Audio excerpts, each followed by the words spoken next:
So here we have the Hyundai i10 on an 18 plate. I'm going to start off by hopping inside the car and running through some controls first of all. Just briefly before we climb inside the car, I think it's well worth seeing the boot space from this external point of view. As you can see, given the size of the vehicle, we have plenty of space which can be increased by folding down the rear seats, should you wish to do that. Okay, now that we're inside the car, we're going to start with the dials. Over on the left-hand side, we have the rev counter.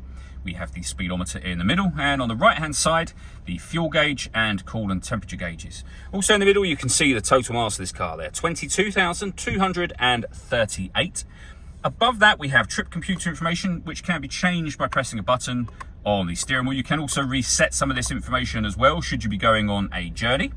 If we back out to the steering wheel, the buttons in question are just here. We've also got cruise control over this side, phone and stereo controls as well. In order that you can use the phone controls, you need to pair the phone up to the car, of course, and that is done on the touchscreen just here. You can use some of the physical buttons down the bottom here.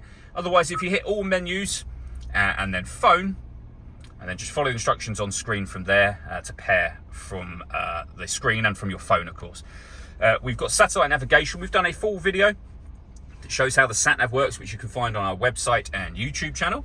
We've also got the radio, of course, DAB, FM and AM radio, all available, as you can see. If you want to listen to your own music, you'd hit this grayed out media tab. The reason it's grayed out is because nothing is connected. You can connect up an auxiliary device, a USB device. You can also stream your music wirelessly via Bluetooth audio. And depending on the phone you have, we have Android Auto and Apple CarPlay, both available as well. And if I pop the vehicle, working our way down, we then have the air conditioning, so you can adjust the temperature, fan speed, and the direction of the air. When you're happy with those settings, you can turn your air conditioning off and back on again from here. You can also recirculate the air that's in the car. That's a great way of heating it up or cooling it down quickly, depending on the temperature you set on there. And of course, you can bring in fresh air from outside the car.